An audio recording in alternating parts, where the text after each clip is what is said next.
पहले हम मौसम की बात करेंगे तो अगर मौसम के हम देखेंगे जो मनफी दर्जा हरारत है वो बदस्तूर जारी है। पुलवामा में भी आज मनफी 5 पुलवामा में रहा और इस हवाले से अगर देखा जाए जो खुश्क मौसम है वो बदस्तूर जारी है पुलवामा में भी। अब यहाँ पर कहा जाता है कि आज या कल जो बर्फबारी की जो पेशगोई है तो उस पे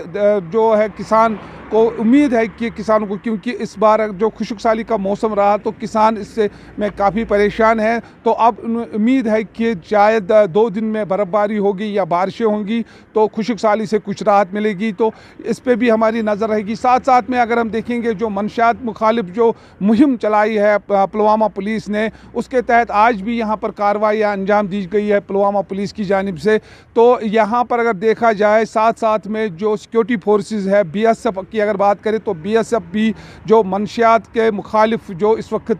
लोगों को अवेयरनेस दे रही है, ख़ासकर नौजवानों को खेल कूद की तरफ राग़िब करने के साथ साथ और नौजवानों को मंशियात मुखालिफ जो रैलियाँ मुनक़िद की जा रही है और उनको जानकारी दी जा रही है मंशियात के मुज़िर असरात के हवाले से, वो भी यहाँ पर बदस्तूर जारी है। और अगर पुलिस की बात करें जम्मू कश्मीर पुलिस पुलवामा पुलिस की, तो आज यहाँ पर गर्ल्स के लिए जो गर्ल्स को बाइख्तियार बनाने की कोशिश की जा रही है ख़ासकर खेल कूद के हवाले से, उस हवाले से आज वॉलीबॉल का जो फ़ाइनल मुकाबला है वो भी यहाँ पर आज मुनक़िद होगा। तो इन ख़बरों पर आज हमारी पुलवामा से नज़र रहेगी।